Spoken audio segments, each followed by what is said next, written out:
Good morning and welcome to the Killik & Co market update. We're well into results season now, and this week we've heard the latest from the big tech companies.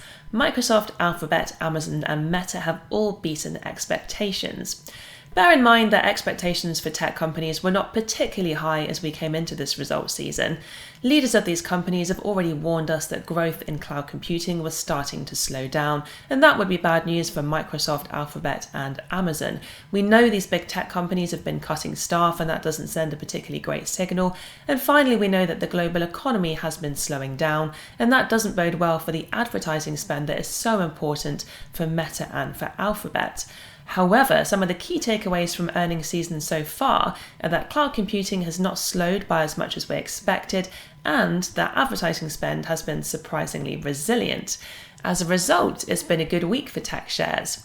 Here we've got a 3-year chart showing the S&P 500 in pink and the tech elements of the S&P 500 in green.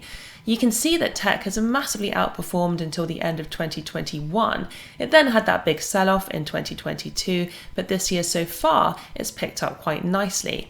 And then this chart here shows the tech elements of the S&P 500 in percentage terms just for this year to date. And you can see it's up 20% so far, with a nice little jump, particularly in this week.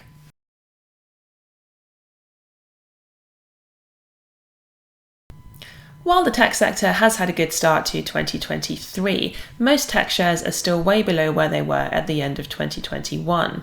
During 2021 and then the years preceding that, we found that many investors were very keen on technology. They were keen to take a high conviction approach and have a very large weighting towards technology in their portfolios. However, given the weakness in tech that we saw last year, we're now seeing that many investors are keen to take a more diversified approach, and that involves looking at some more traditional companies that might perhaps have been a bit overlooked during that technology boom.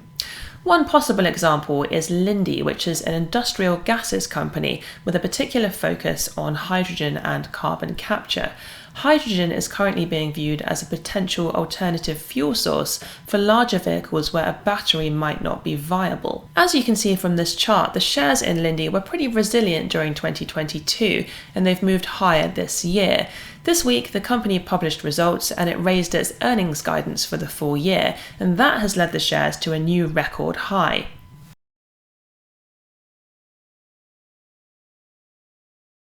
And finally this week, the IEA, or the International Energy Agency, has published some encouraging predictions about the electric vehicle market. It now expects that 1 in 5 cars sold globally this year will be electric. And that's an increase on the 14% that we saw last year. And as you can see by this chart, it's a big increase on the figure that we saw in 2020.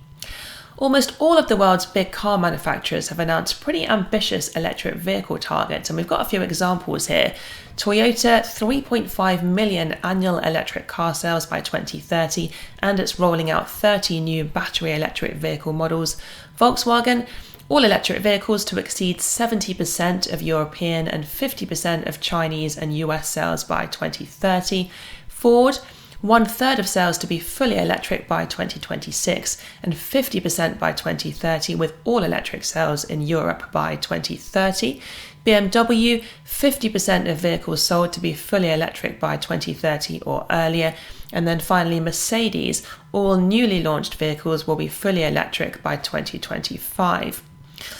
A commonly raised issue here in the UK when it comes to electric vehicles is the lack of charging infrastructure, but this morning it was announced that £6 billion will be invested in the infrastructure before the year 2030, so hopefully that will start to make quite a difference soon. Moving on to have a look at next week. It's a bank holiday here in the UK on Monday, so our market will be closed, but the US will be open. In terms of results next week, it's quite a big one for banks and oils, and we've got results out from Lloyds, HSBC, BP and Shell. That's it from us. Enjoy the weekend, and we'll see you next week.